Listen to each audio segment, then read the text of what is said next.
Something extraordinary is hidden in the very first shot of this film, and most viewers have watched it dozens of times without ever noticing. Contact became one of the most quietly ambitious science fiction films of its decade, daring to ask what first contact with another civilization would truly cost us, emotionally, scientifically, and spiritually. Behind its thoughtful story lies a production full of real science, legal disputes, and filmmaking tricks most viewers never catch. The crew filmed at working observatories, consulted scientists, and sparked genuine concern inside the White House. Some of the film's greatest secrets are hiding in plain sight, starting with a little girl running toward a mirror. Number 1. The mirror shot that fooled everyone. The opening of the film features young Ellie running toward a bathroom mirror in what looks like one seamless, continuous shot. But the mirror in that scene isn't really a mirror at all. It's one of the most carefully constructed visual illusions in 1990s cinema. What appears to be a reflection is actually a second camera, a duplicate set, and a series of precise digital compositing techniques working together invisibly.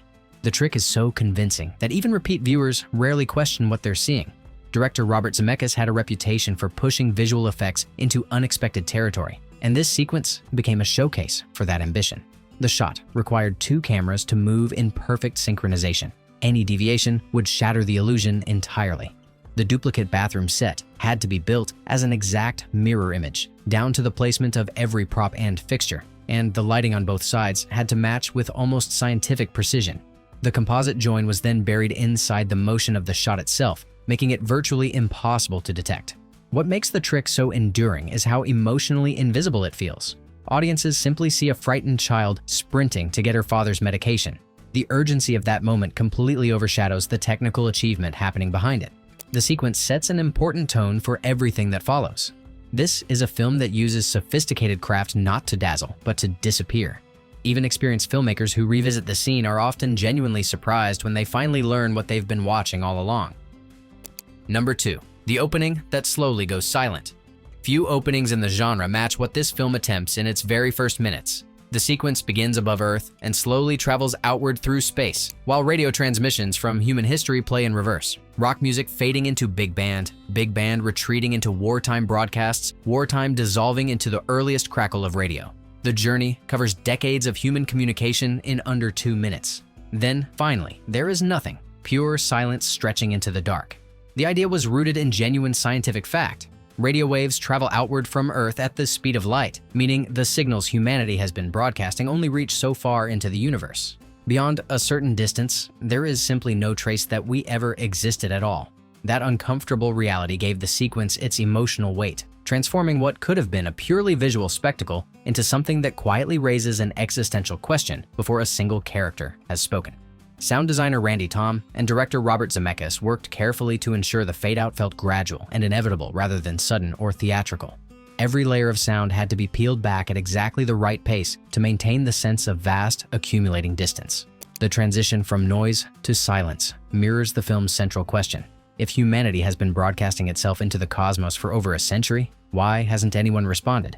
That question lingers in the air long after the opening fades to black, setting the philosophical tone for everything that follows. Number 3. Filming at a real telescope array.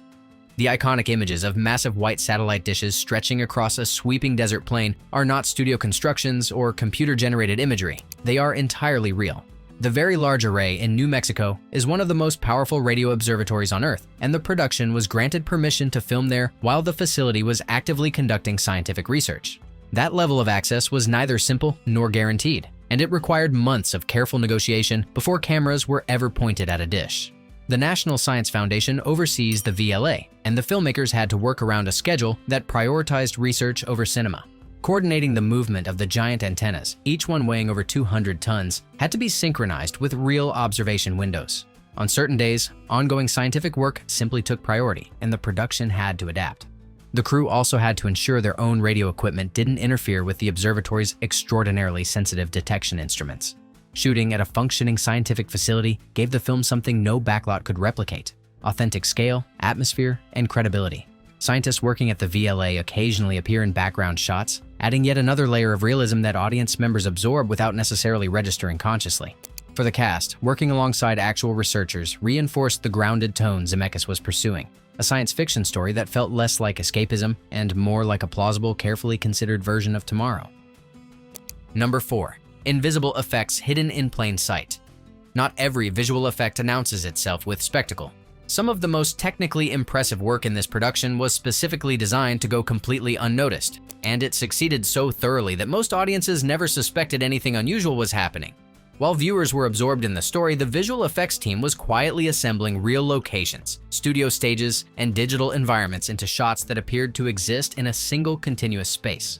Compositing techniques allowed the filmmakers to combine footage captured at the actual VLA in New Mexico with interiors constructed on studio sound stages. A scene might begin outdoors beneath a desert sky and transition smoothly into a laboratory environment without a single visible cut. The join, concealed within a camera, move across a piece of equipment or a pass through a narrow doorway. These invisible transitions demanded meticulous pre-planning across both the shooting schedule and the post-production process, with each department working toward a shared goal of seamlessness. The philosophy behind this approach reflected the film's broader ambitions. Rather than deploying effects to impress or astonish, the team used them to quietly remove every obstacle between the audience and the emotional reality of the story. The result is a film with an unusually coherent sense of physical space. Each environment connects to the next as though a complete, fully realized world exists just beyond the edges of the frame. That kind of invisible craftsmanship is, in many respects, a far more demanding achievement than the spectacular sequences most audiences actually remember. Number 5. CNN became part of the story. Grounding a story about alien contact in recognizable everyday reality is no small creative challenge. The filmmakers addressed it partly by weaving genuine news media directly into the fabric of the narrative. CNN anchors and correspondents appear throughout the film reacting to the alien signal discovery in real time alongside the fictional characters, and programs like Larry King Live are shown covering the unfolding events as though broadcasting live to a global audience watching from their living rooms. This wasn't simply a matter of obtaining permission to use a network's name and logo. Actual CNN journalists participated in the production, delivering scripted lines and appearing on screen as themselves responding to fictional developments. The strategy was deliberate. Familiar faces that audiences associated with real, credible news coverage would lend far greater weight to the impossible events unfolding around them. Fiction dressed in the clothing of journalism carries a very particular kind of persuasive power. The technique blurred the boundary between documentary and drama in a way that was relatively uncommon in mainstream Hollywood filmmaking at the time. Watching the film today, those sequences still carry a distinctive texture that separates it from more conventionally staged science fiction stories. The presence of real journalists reacting to an unthinkable event reinforces one of the production's most quietly compelling arguments, that the discovery of extraterrestrial intelligence wouldn't play out as an adventure. It would play out exactly like this, breathlessly, chaotically, on television, with the whole world watching. Number 6. The telescope that no longer exists. There is something quietly melancholy about watching certain scenes in this film today that didn't exist when it was first released. Several sequences were shot at the Arecibo Observatory in Puerto Rico, at the time the largest single-dish radio telescope ever built. A structure so massive, it was constructed inside a natural limestone sinkhole in the island's mountainous interior. When those scenes were filmed, Arecibo represented the pinnacle of humanity's ability to listen to the universe.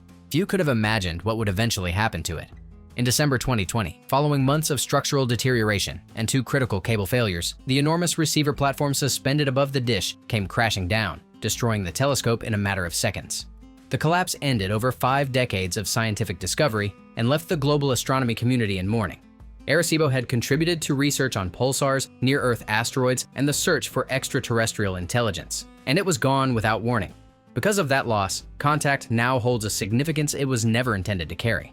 The footage captured during production preserves the observatory at the height of its operational life, showing it functioning exactly as it was designed to function. For anyone who worked at Arecibo, studied through it, or simply understood what it represented, those scenes carry a weight that has nothing to do with fiction. The film has become, entirely by accident, one of the most vivid records of a scientific landmark that no longer exists. Number 7. Scientists designed the signal logic. One of the most important questions the filmmakers had to answer was deceptively simple. What would an alien signal actually look like, and how would scientists know it was real? Getting that wrong would have undermined everything the production was trying to achieve. Rather than inventing something that merely sounded plausible, the team brought in researchers from NASA and affiliated scientific institutions to help design the logic of the transmission from the ground up. The consultants helped determine that a signal built around prime numbers would be the most convincing indicator of artificial intelligent origin. Since prime sequences don't occur naturally in the cosmos, their presence would immediately suggest deliberate construction. The layered encoding of the message, which reveals increasingly complex information as it's decoded, also reflects genuine thinking about how an advanced civilization might structure a communication intended for a less developed one. These weren't arbitrary creative choices, they emerged from real discussions about the nature of interstellar communication. The film does simplify certain technical details for the sake of storytelling pacing, and the scientists involved understood that compromise was necessary. What mattered to them was that the underlying framework was intellectually honest. The result is a discovery sequence that has held up remarkably well. Scientists and researchers who have watched the film over the years have generally praised the care taken with the signal's construction. In a genre where scientific accuracy is frequently sacrificed for drama, that restraint remains genuinely unusual. Number 8. The wormhole theory behind the journey.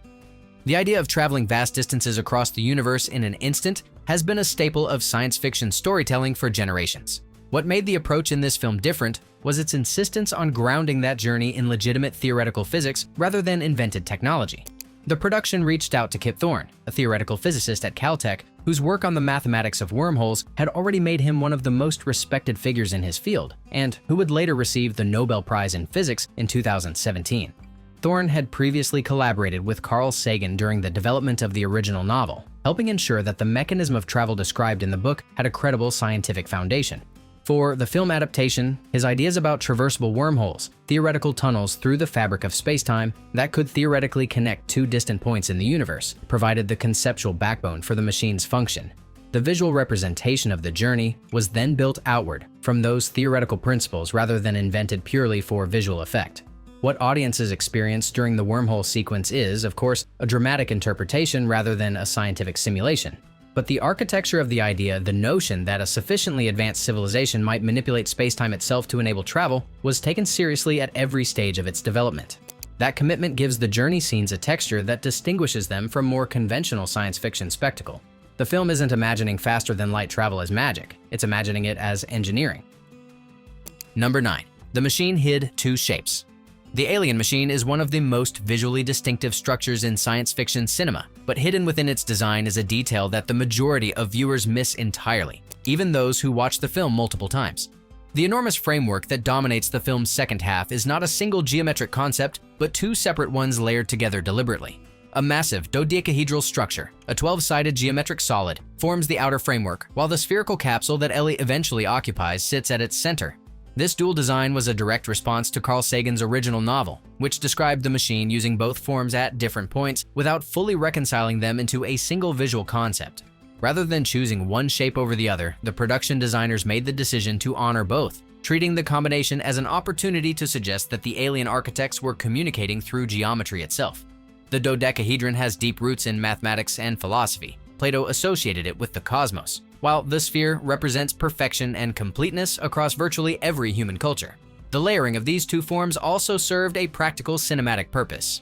The dodecahedral framework provided dramatic scale and mechanical complexity that read well on screen, while the sphere gave the sequence a clear visual focal point and reinforced Ellie's smallness against the scale of what surrounds her. The fact that most audiences absorb the machine as a single coherent structure, rather than recognizing its geometric duality, is itself a testament to how successfully the design was executed. The meaning is there for those who look, it simply doesn't demand to be noticed. Number 10. NASA inspired the machine design. Designing a structure built by an alien civilization presents an unusual creative challenge. It needs to feel genuinely foreign and beyond human invention, while simultaneously being comprehensible enough for an audience to follow a character moving through it. The production designers solved that tension in a way that might seem counterintuitive. They looked not outward toward imagination, but inward toward the most advanced engineering humanity had already produced. Extensive research trips to facilities at Kennedy Space Center gave the design team a visual vocabulary built from real aerospace infrastructure. The towers, gantries, access platforms, and mechanical frameworks that surround rockets during preparation for launch provided direct inspiration for the machine's outer structure. The underlying logic was that a civilization advanced enough to seed the universe with construction blueprints might understand that the recipients would build using methods already familiar to them, meaning the machine might look, at least in its broadest outlines, like something humans could have eventually constructed themselves. The result walks a carefully considered line between the alien and the recognizable. Audiences looking at the machine see something vast and strange, but they also see echoes of things they know: scaffolding, gantries, the controlled mechanical language of a launch facility. That familiarity prevents the structure from becoming visually incoherent while still preserving a sense of scale and otherness that no ordinary building could convey. It is, in the end, a remarkably human solution to the problem of imagining something inhuman. Number 11. Acting in a completely blue world. There is a particular kind of discipline required from an actor asked to deliver an emotionally genuine performance while standing in an empty blue room, reacting to structures that don't exist and environments that won't be added until months later in post-production. For the sequences involving the machine, that was precisely the situation Jodie Foster and much of the cast found themselves in. The blue screen stages gave them almost nothing to work with. No physical reference points, no sense of scale, and none of the environmental atmosphere that actors typically use to anchor their performances. Foster has spoken about the challenge of maintaining emotional authenticity under those conditions. The scenes required her to respond convincingly to an alien environment of incomprehensible scale, armed with little more than descriptions from the director and rough conceptual artwork showing what the finished shots might eventually look like. Zemeckis worked closely with his cast during these sequences to ensure that the physical performances, eye lines, body language, the precise direction of a reaction, would match seamlessly with visual elements that existed only as digital sketches at the time of filming. What makes the blue screen work in this film particularly impressive is how rarely it calls attention to itself in the finished product. Foster's performance during the journey sequence feels grounded and human precisely because she committed fully to a reality she couldn't see. The emotional truth of those scenes rests entirely on her shoulders, and the visual effects were ultimately built around her performance rather than the other way around. It remains one of the less celebrated technical and acting achievements of the production, invisible by design. Number 12. Sound design reshaped the wormhole. The relationship between sound and image in filmmaking is rarely as straightforward as audiences assume. During post-production on the wormhole sequence, the creative team discovered a problem that couldn't be solved in the editing suite alone. The sequence had been constructed with an enormous number of simultaneously moving visual elements, spinning rings, cascading light formations, and layered cosmic imagery. And when sound was added, the result was overwhelming rather than immersive. Everything competed with everything else, and the scene lost all coherence. The solution was unusually decisive for a production at that stage of completion. Rather than continuing to adjust the audio mix to accommodate the visuals, the filmmakers made the choice to go back and simplify the images themselves. Visual elements were removed or reduced in complexity specifically so that the sound design could guide the audience through the sequence with greater clarity. The audio became the primary storytelling tool, and the visuals were restructured to support it, a reversal of the typical hierarchy between the two disciplines. Sound designer Gary Rydstrom and his team built the sequence's audio landscape from an extraordinary range of recorded sources, layering natural sounds with synthetic ones to create something that felt simultaneously organic and completely alien. The final result, where the sound leads the eye and shapes the emotional experience of the journey, is now considered one of the finest pieces of audio design in 1990s cinema. That it required dismantling and rebuilding a nearly finished visual sequence to achieve is a detail that reveals just how seriously every element of the production was taken. Number 13. Ellie's real-life inspiration. Behind every compelling fictional character, there is often a real person whose life and work quietly shaped who that character became. In this case, the connection is unusually direct. Ellie Arroway's background as a driven, scientifically rigorous researcher devoted to the search for extraterrestrial signals draws heavily from the work of Jill Tarter, one of the most prominent astronomers associated with SETI, the search for extraterrestrial intelligence, and someone who spent decades leading real efforts to detect signals from beyond our solar system. Tarter was involved with the production as a consultant, helping the filmmakers understand not just the technical processes of radio astronomy but the culture, frustrations, and quiet determination that define life inside a scientific institution pursuing a goal the mainstream often dismisses. Her insights shaped the way Ellie navigates institutional resistance, the skepticism of colleagues, and the particular loneliness of dedicating a career to a search that may never yield results. These aren't dramatic inventions, they reflect genuine aspects of what that kind of scientific work actually feels like from the inside. Tarter herself has been thoughtful about the connection over the years, acknowledging the inspiration while also noting that Ellie is ultimately a fictional creation shaped by many influences. What the real astronomer gave the character was a professional credibility and emotional authenticity that research alone couldn't have provided. When Ellie defends her work against skeptics or sits alone in the dark listening to static, Audiences are responding to something that has its roots in lived experience, and that grounding is precisely what separates her from the typical science fiction protagonist. Number 14. The beach scene sounds unnatural. Among the film's most debated sequences is the moment when Ellie arrives at what appears to be a vast, dreamlike beach during her journey, a place constructed apparently from images drawn directly from her own memories. The scene is deliberately ambiguous, designed to sit uncomfortably between genuine experience and psychological projection. But the most revealing clue about its nature isn't visual, it's in the sound, and most audiences absorb it without ever consciously registering what they've heard. Rather than layering the environmental audio the way a real outdoor location would naturally sound, waves blending with wind, wind blending with ambient texture into a single seamless whole, the sound design deliberately isolates each element. The waves arrive as waves. The wind arrives as wind. Each sound exists in its own distinct space, rather than merging into the unified environmental texture that characterizes genuine outdoor acoustic experience. The effect is subtle enough to avoid feeling artificial, but present enough to make the scene feel persistently, unsettlingly off. This approach was entirely intentional. The isolated soundscape reinforces the film's central ambiguity about what Ellie's journey actually was: a real physical experience or an extraordinarily detailed construction produced by her own mind under extreme stress. A place built from memory rather than reality would sound like memory, individual, separated, assembled from pieces rather than experienced as a whole. The beach scene sound design is ultimately an argument embedded in the audio track, quietly making a case that the film's visuals deliberately leave unresolved. Number 15. More than 25 sets built for the film.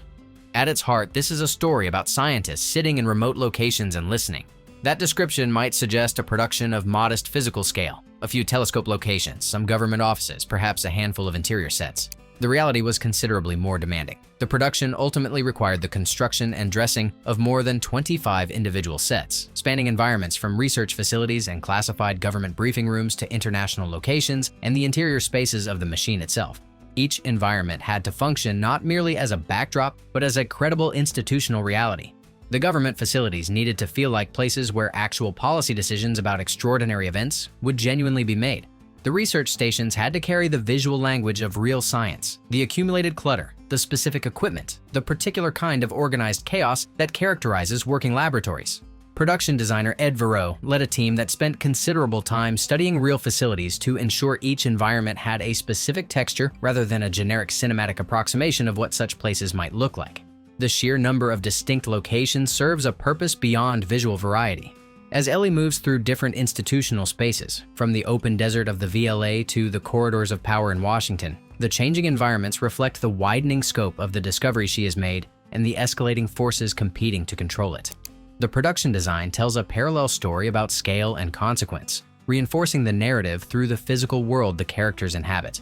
That level of environmental storytelling requires sets that feel genuinely lived in, and building more than 24 of them to that standard represented one of the production's most significant behind-the-scenes undertakings. Number 16. Scientists debated the telescope choice. For all the authenticity the very large array brought to the production, its selection as the primary setting wasn't without controversy among the scientific community. Several astronomers pointed out, with some justification, that the VLA wasn't necessarily the most scientifically logical instrument for detecting the kind of narrowband alien signal depicted in the story. Arecibo, with its single enormous dish and superior sensitivity for certain types of observation, would arguably have been a more credible choice for the initial detection, and some researchers made that case directly to the filmmakers. The counter-argument was partly scientific and partly unavoidable. The VLA's configuration, 27 individual dishes arranged across the New Mexico desert in a vast Y-shaped formation, offers a visual drama that no single-dish observatory can match. A lone scientist sitting beside one enormous bowl pointed at the sky is a perfectly accurate image of radio astronomy, but it doesn't carry the same cinematic weight as a figure dwarfed among dozens of massive structures simultaneously tracking a single point in the sky. The filmmakers understood that certain visual realities of science simply don't translate to the screen without adjustment. The compromise the production ultimately reached was to use both facilities. Arecibo appears in the film during sequences set earlier in Ellie's career, while the VLA provides the dramatic backdrop for the signal's actual discovery. This solution allowed the story to acknowledge the genuine role of multiple instruments in real SETI research while still delivering the visual scale the discovery moment required. It was a pragmatic decision, and most of the scientists consulted accepted it as a reasonable balance between accuracy and the legitimate demands of cinematic storytelling. Number 17. The cyanide pill debate. Hidden within the construction of Ellie's capsule is a detail so small it could easily be missed, and yet it generated significant debate during production. A concealed capsule containing a lethal substance was included in the machine's interior, placed there by a character whose motivations the film treats with considerable complexity. The presence of such a device aboard what is essentially humanity's first vessel into the unknown raised immediate questions among the NASA advisors and scientific consultants brought in to review the screenplay. Several of those consultants argued that including such a device was fundamentally inconsistent with how actual space agencies approach mission design. The protocols surrounding crewed space travel are built around survival and recovery at every stage. The idea of deliberately concealing a means of self-termination aboard a spacecraft ran counter to the entire philosophy of mission preparation. From a purely procedural standpoint, they felt the detail undermined the otherwise careful realism the production had worked to establish. Others, involved in the discussions, pushed back, arguing that the device served a different narrative purpose entirely. The capsule wasn't designed by NASA. It was built by a private organization operating outside conventional agency oversight, by a figure who believed the stakes of first contact were so extreme that conventional mission parameters simply didn't apply. Within that context, the detail functions less as a procedural choice and more as a character statement, a reflection of how differently people calculate risk when they believe they are standing at the most consequential moment in human history. The filmmakers kept it in, and the debate around it ultimately enriched the scene rather than undermining it. Number 18. The tiny SETI Easter egg. Not every detail in a carefully constructed film is there to serve the plot or develop a character. Some details exist purely as quiet acts of respect, small acknowledgments embedded in the background for those attentive enough to find them. In one scene, a pin bearing the logo of the SETI Institute can be spotted on Ellie's clothing, a nod to the real organization whose work inspired so much of the story's foundation. In another scene, a separate character appears briefly wearing a pin associated with a NASA research program. These inclusions were deliberate choices by the costume and props departments, made with the awareness that the people who would notice them most were precisely the people the film was most hoping to reach.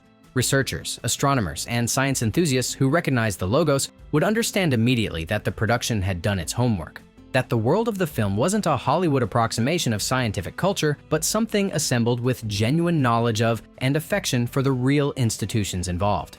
Details like these contribute to something that is difficult to quantify, but immediately felt by audiences who engage seriously with a film's texture. They signal that the world on screen has depth beyond what the camera explicitly shows, that there are layers of thought and care operating beneath the surface of every frame. In a story centrally concerned with the difference between what can be proven and what must simply be trusted, hiding small truths in plain sight feels entirely appropriate. Number 19. A president who almost appeared. The question of how to represent the President of the United States in a story about humanity's most significant discovery was one that occupied the filmmakers for some time. At an early stage in development, the idea of casting a prominent actor in the role was actively pursued. Sidney Poitier, one of the most respected figures in American cinema, was reportedly among those considered for the part. A fictional president portrayed by an actor of that stature would have carried enormous gravity and lent the political dimension of the story considerable weight. The idea was eventually set aside, and the decision that replaced it turned out to be far more consequential for the film's identity than a conventional casting choice could ever have been. Rather than a fictional president, the filmmakers used real footage of Bill Clinton, the sitting president at the time of production, carefully edited to make it appear as though he was responding to the events of the story. The footage was drawn from actual press conferences and public addresses, with specific lines selected and recontextualized to fit the film's narrative. That choice transformed the political dimension of the story from drama into something that felt genuinely documentary. Audiences watching a real president react to a fictional alien contact experienced a cognitive dissonance that a performed portrayal could never have produced. The footage was simply too familiar, too anchored in actual memory to be processed as pure fiction. It was also, as the production would discover, a decision that came with consequences of its own, consequences that the next chapter explores in detail. Number 20. The long road from idea to film. The journey that brought this story to the screen was nearly as long and improbable as the one depicted within it. The original concept was developed by Carl Sagan in the late 1970s, initially as a film treatment that he hoped to develop directly for cinema. That early version moved through several studios and attracted the interest of multiple filmmakers over the following years without ever reaching production, stalling repeatedly over creative differences, budgetary concerns, and the sheer difficulty of translating Sagan's densely scientific and philosophical vision into a commercially viable screenplay.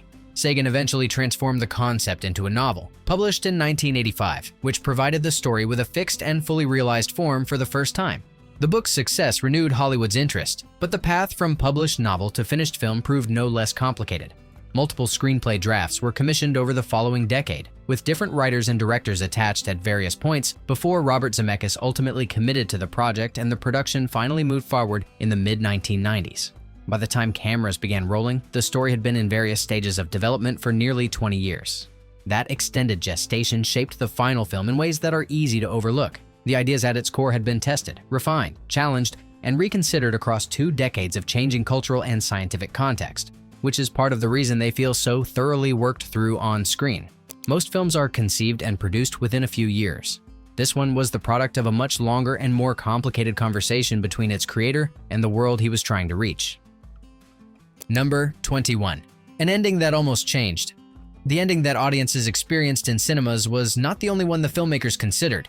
During the development process, earlier versions of the conclusion explored the possibility of showing a more explicit alien encounter, one that would have given audiences a direct, unambiguous look at the intelligence behind the signal. The appeal of that approach was obvious. After nearly 2 hours of building anticipation, delivering something concrete would have satisfied the part of an audience that came expecting traditional science fiction resolution. The decision to move away from that approach came from a growing conviction among the filmmakers that explicitness would fundamentally betray what the story was actually about. The film's central tension between empirical evidence and personal belief, between what can be proven and what must be taken on faith, required an ending that refused to resolve cleanly in either direction. Showing the alien encounter directly would have handed the audience certainty, and certainty was precisely what the story was arguing against. The ambiguity wasn't an evasion, it was the point. What the final film delivers instead is something considerably more personal and considerably more difficult to achieve. Ellie returns with a story that cannot be verified, an experience that cannot be shared, and a conviction that cannot be proven, mirroring almost exactly the position of faith that she had spent the entire film interrogating in others.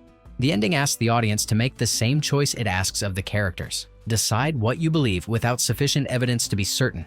That is a genuinely rare demand for a mainstream Hollywood production to make, and it remains the reason the film continues to generate serious conversation decades after its release. Number 22. The Clinton scene that caused trouble. Few creative decisions in the film generated as much attention outside the production as the choice to incorporate real presidential footage. The sequences featuring Bill Clinton were assembled from genuine press conferences and public appearances, with carefully selected lines edited into new contexts so that the sitting president appeared to be commenting directly on the fictional events of the story. The technical execution was seamless enough that some early audiences genuinely struggled to identify where real footage ended and the film's fictional world began. The reaction from the White House was swift and pointed.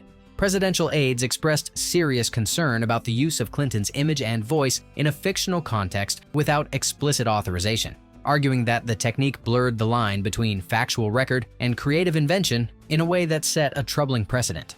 The core objection wasn't merely legal. It was about the principle of using a real sitting head of state as an unwitting participant in a fictional narrative, regardless of how that narrative was framed. The filmmakers and the studio maintained that the use fell within the boundaries of creative expression and constituted a commentary on the relationship between media, politics, and public events, rather than a misrepresentation of fact. The dispute was ultimately resolved without legal action, but it sparked a broader conversation in Hollywood about the ethics and boundaries of incorporating real political figures into fictional productions. That conversation has only grown more relevant in the years since. The technique the film pioneered has become increasingly common, and the questions it raised have never been fully answered. Number 23. A tribute to Carl Sagan. There is a particular sadness embedded in the final credits of this film that goes beyond the conventional dedication card most productions include, as a matter of course. Carl Sagan, the astronomer, author, and broadcaster whose imagination gave birth to the story, passed away on December 20th, 1996, while the film was still in post-production. He never saw the finished version of a project he had nurtured for nearly 2 decades, and the dedication that closes the film carries the weight of that absence in every frame that precedes it. Sagan's influence on the production extended far beyond the source material. He and his partner Ann Druyan remained actively involved as producers throughout the development and filming process, advocating for scientific accuracy, philosophical depth, and a refusal to condescend to the audience's intelligence. His presence shaped decisions about everything from the logic of the alien signal to the ambiguity of the ending, and his absence during the final months of production was felt deeply by everyone involved. Zemeckis has spoken about the loss in terms that make clear it affected the entire creative team. What Sagan left behind was more than a story. He left a set of values about how science fiction could function at its most serious and most humane, as a space for genuine inquiry rather than escapism, as a medium capable of holding complexity and ambiguity without flinching. Contact is, in many respects, a monument to those values. The dedication at its close is not simply a farewell to a man. It is an acknowledgement that the film exists because one person spent 20 years believing it was worth making, and that the world it inhabits is, in the most meaningful sense, entirely his. Number 24. The lawsuit that nearly stopped it. Even a production moving smoothly toward release can be derailed by events that have nothing to do with the cameras or the cutting room. In the case of this film, the threat came from a legal claim that arrived late enough in the process to cause genuine alarm. Francis Ford Coppola, one of the most prominent directors in Hollywood history, filed a lawsuit asserting that he held rights connected to an earlier stage of the project's long development history, during which his production company had been involved in attempting to bring the story to the screen. The claim centered on the complex chain of rights transfers and development agreements that had accumulated during the nearly 2 decades the project had spent moving between studios and filmmakers. In a development history as tangled as this one, the question of who retained what rights at any given point was genuinely complicated, and Coppola's legal team argued that his company's prior involvement entitled him to a share of the production. The suit created significant uncertainty about whether the film could be released on its planned schedule without a resolution. The court ultimately dismissed the claim, finding insufficient legal basis to support Coppola's position, and the production was cleared to proceed toward its release date. But the episode served as a vivid illustration of how vulnerable even a major studio film can be to the legal residue of a long and complicated development process. Every draft commissioned, every option agreement signed, every producing credit attached and later removed had left a trace in the contractual record, and in this case, that record very nearly became the story's final obstacle before reaching the audience it had been working toward for 2 decades. Number 25. The 18 hours that support Ellie. Everything in the film's final act is designed to leave the audience in the same position as the investigators questioning Ellie after her return, unable to determine with any certainty whether what she experienced was real. From the outside, the capsule appeared to fall straight through the machine without activating. The journey that Ellie describes in vivid, overwhelming detail lasted, from the perspective of every observer present, approximately 1 second. The most straightforward interpretation of the available evidence is that nothing happened at all, but buried quietly in the film, presented without emphasis, without dramatic music, without any signal that the audience should treat it as the crucial detail it is a single piece of information that changes the calculation entirely. The recording device inside Ellie's capsule, which captured nothing but static during what appeared to be a 1-second drop, contains 18 hours of recorded data. Not a malfunction, not a loop, 18 continuous hours of static, precisely matching the duration of the journey Ellie described experiencing.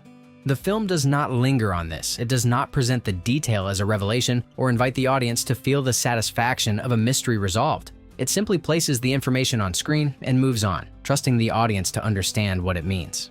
In a story built around the tension between belief and evidence, that quiet detail is the closest thing to a definitive answer the film is willing to offer. And the fact that it arrives almost as a footnote rather than a climax is perhaps the most elegant storytelling decision in the entire production. The evidence was there all along. Whether it's enough is finally up to you. Contact remains one of the rare science fiction films that trusts its audience enough to leave them uncomfortable. From the invisible mirror trick in its opening moments to the 18 hours of static in its final ones, every layer of the production was built with the same care the story itself demands of its characters. Attention, patience, and a willingness to sit with questions that don't resolve neatly. The secrets behind its making don't diminish the experience of watching it. If anything, they deepen it. What Zemeckis, Sagan, and everyone involved created was something that has genuinely aged into greater relevance rather than less. The questions the film raises about evidence, belief, and the limits of what we can know feel more pressing today than they did in 1997, which is the surest sign that the story at its center was always about something larger than cinema. If these hidden details added something to your appreciation of the film, make sure to like and subscribe so you never miss another video. And leave us a comment below. Do you think the 18 hours of static is proof enough, or does Ellie's journey remain for you an open question?